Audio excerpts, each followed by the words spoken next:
د پاکستان لخوا د تورخم او نورو لارو بندیدو پر افغانستان هیڅ اغیز ونه کړ او د ولسمشر محمد اشرف غنی د بیسارو پراختیایي کړنو له برکته نن افغانستان کلابند نه دی بلکې روسیې ته یې خپل بیساري صادرات پیل کړل. تازه نوموړي هیواد ته میوې صادرې کړې. بشپړ جزئیات په ویډیو کې تر پایه وګورئ. پاتمنو لیدونکو RS پښتو ته ښه راغلاست. د افغانستان د کرنې اوبو لګولو او مالدارۍ وزارت چارواکي وایي چې یو خصوصي شرکت روسیې ته د 100,000 امریکایي ډالرو په ارزښت د 50 میټریک ټنه مڼو د صادراتو بهیر پیل کړی. یاد شرکت اعلان کړی چې سږ کال پلان لري ټول ټال 1,000 میټریک ټنه مڼې او انار روسیې ته صادر کړي.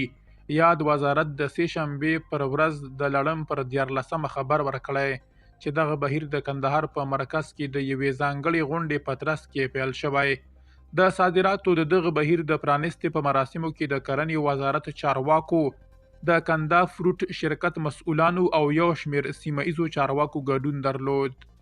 یاد ځانګړي شرکت چې د کرنیزو محصولاتو د پروسس او بسته‌بندۍ په برخه کې فعالیت کوي اعلان کړی چې سږ کال پلان لري ټول ټال 1,000 میټریک ټنه مڼې او انار روسیې ته صادر کړي.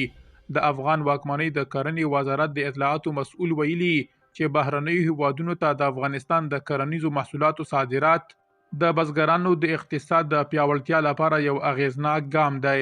هغه دغه راز د کرنې وزارت د هغو هڅو یادونه کړې چې د بازار موندنې، معیاري کولو، تولید، پروسس او کڅوړبندۍ په برخه کې د خصوصي سکتور په نږدې همکارۍ ترسره کیږي.